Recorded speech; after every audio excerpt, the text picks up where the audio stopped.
Yo, what is good, YouTube, and welcome back to another JC2K video. In today's video, I'm going to be ranking the top 3 budget cards at each position here in NBA 2K24 MyTEAM. But before we hop into the video, if you haven't already, make sure you hit that subscribe button. Help me push towards the 16,000 subscriber mark on the channel. We hit 15K a couple days ago.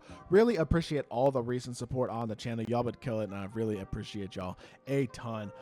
But without further ado, we got 3 players at each position, budget cards, basically Ruby and below, so all very, very affordable options. And this is kind of a great starter options. These are great starter options if you're pretty new to my team and you need some cheaper cards. Starting at point guard with number 3, who's going to be Michael Ray Richardson.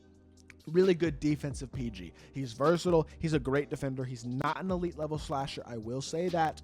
But his release is solid. He's not an elite shooter either. He's a good slasher, actually. He's a better slasher than he is shooter. He's got good size at PG at 6'5". He's incredible defensively. One of the best defensive point guards in the game for sure. Really gives you a lot on that end of the court, which is really his main value. Offensively, he's just good enough. You really want more scoring around him, though, which is really the main reason he's down at number 3. Larry Hughes gives you a little more offensively, admittedly at the expense of a little bit defensively, but he also moves a little better than Michael Ray Richardson. I like his release probably a little more as well.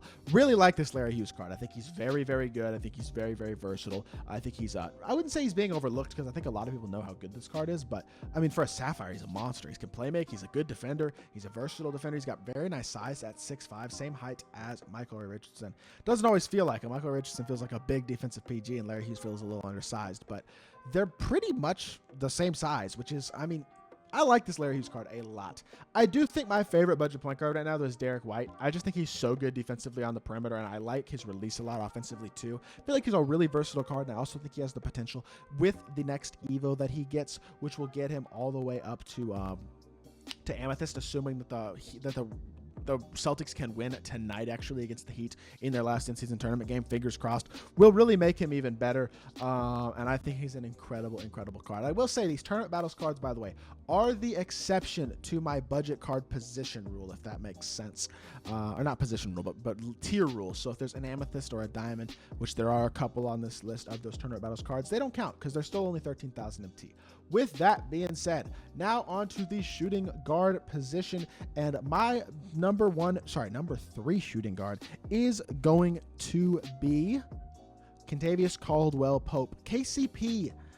Unfortunately, the Nuggets, Jamal Murray got hurt, and the Nuggets stopped playing as well in the in-season tournament, lost their last 2 games, so KCP caps out at Ruby. Still really good 3-and-D card, great release, good shooter, decent dunker, but unfortunately not a great ball handler without the ability to time and burst, even with a diamond shoe. Defensively, he's very solid as well, though, and he's got a great release. So awesome 3-and-D card, one of the best in the entire game. Unfortunately, the lack of ability to do other things on the court holds the card back a little bit and leaves him at only the number 3 spot. Number 2 is Ben Mathurin. I will say I'm a little disappointed by this Ben Mathurin card as well, just simply because I thought he had the potential to be absolutely incredible as a diamond, and he doesn't quite have the badges that you want on him as a diamond. He doesn't have clamps, doesn't have anchor. I didn't expect him to have anchor, but he doesn't have clamps, he doesn't have speed booster, he doesn't have unpluckable, he doesn't have limitless or agent 3. Some of the more important badges for a shooting guard in the game, and Ben does not have them. With that being said, he's still a pretty decent defender, at least statistically. Good slasher, very good shooter with a great release still, and then very, very good speed. He's a good finisher. I like the card. Movement is good as well. I just think that he's a little bit underwhelming compared to what I was hoping he might be. With that being said, for 13K MT, he's still an option. Awesome option. And then we have one more tournament battles card at the number 1 spot. All 3 shooting guards are tournament battles cards, and for good reason. This Amen Thompson is basically Diamond Michael Jordan, but for 13,000 MT. He's actually got a faster release than MJ, but his release is definitely more hitchy than MJ's. They're pretty similar as shooters, to be honest. Amen because of the hitch, MJ because of the shot speed. But Amen is crazy fast while being really big at shooting guard, 6'7", 7-foot wingspan, huge player build.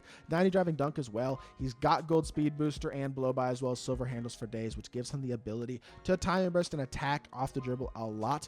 Very good playmaker at the shooting guard position, a lot of versatility, and defensively he's super nice as well.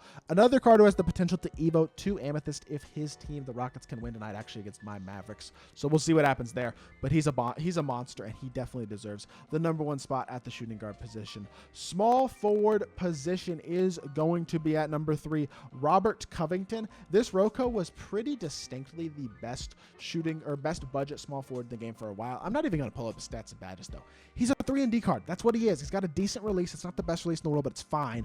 And he's a really, really good defender. Versatile defender, really, really solid all-around card. Great defensive animations. He's super solid, but there have been a couple of better budget small forwards that have dropped recently, including Harrison Barnes, who's just simply better all the way around. He's not quite as good defensively as Robert Covington, but he's got a much better release. He's much more versatile with the ability to slash at a higher level, high enough ball handle to time burst, as well as the deep hook dribble style, which is one of the best dribble styles in the game. This Harrison Barnes is a little bit glitchy offensively, and defensively he is good enough with solid all-around badges to where he can compete at a very high level. But number 1 is definitely Sharif Abdul-Rahim. This card would be number 2 at power forward and right near number 1 as well. So if you want to use him at power forward, he's great there as well. But this is an incredibly versatile card. Silver anchor, clamps, brick wall, interceptor, stuff like that, in addition to being able to stretch the floor at a high level with a pretty good release, dunk the ball well. He's one of the more versatile all-around small forwards in the entire game, not just among budget cards. And I think he's honestly a card that's being very overlooked. Pretty easily number 1 in my book.